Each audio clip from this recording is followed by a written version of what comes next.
Hello, folks. So, metal is a very good conductor, and I'm going to take these wires out because we don't need to send signal.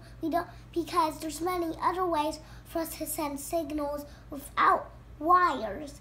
So we can take these out and we can use some other examples, like right now I'm talking. You can hear them and it's sending a little fake wire to your ear, though it's not really a wire. It's just, you're just hearing it, and there's a little bone that vibrates in your ears. Also, it's the same thing with your eyes.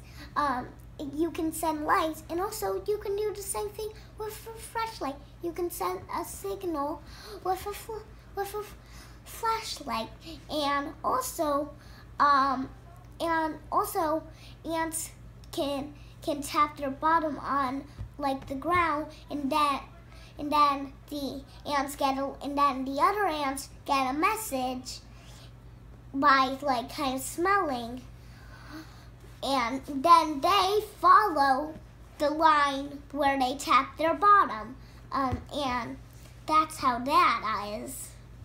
Remember, energy can take many forms: infrared, ultraviolet, light, radio waves, sound waves.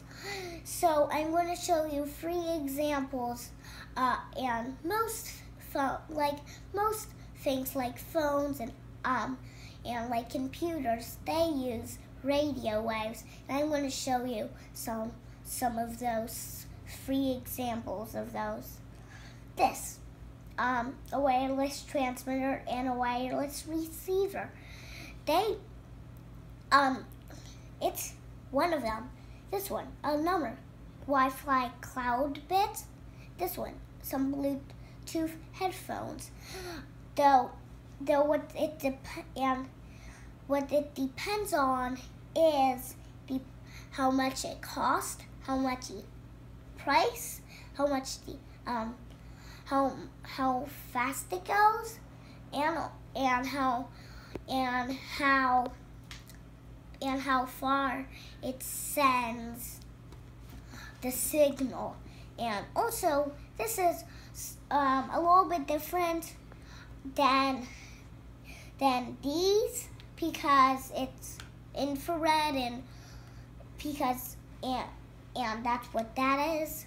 So if you want to make a wireless headphones, what technology should you use? Infrared or radio waves? The one thing we know is that infrared is really cheap, though, and people would like to carry it around in their pants, though also they may want to print something in a different room, and so if you put it in your pants, it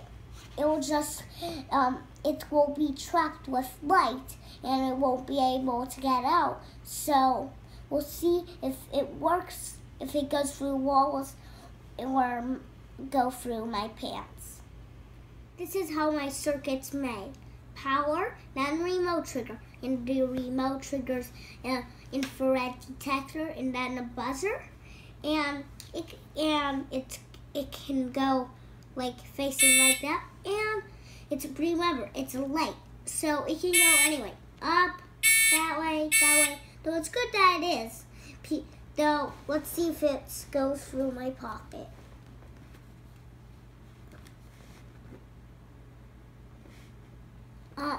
So it could not possibly go through walls and doors. So I'm going to do the same exact experiment, though with radio waves, and this is like the TV remote, and this is like the remote trigger. Instead of this being like instead of this shooting out infrared, it will be shooting out it will be shooting out radio waves instead of this receiving infrared. It will be receiving radio waves. And now let's test it out. Good. Now let's see it. If it works the pants. Good. It passed the pants test. Now let's see what it does with the doors and walls. So I sent my dad in the other room for him to push the button, and we'll see if it works for the radio waves. Okay, Daddy? Okay, it works. So now it passed the doors and walls. Great. So if all you wanted to do was listen to music on your phone, so great, you put a wireless transmitter in your iPod or your phone, and you put a wireless receiver just in your Bluetooth headphones. So most people would like to call somebody on their phone because they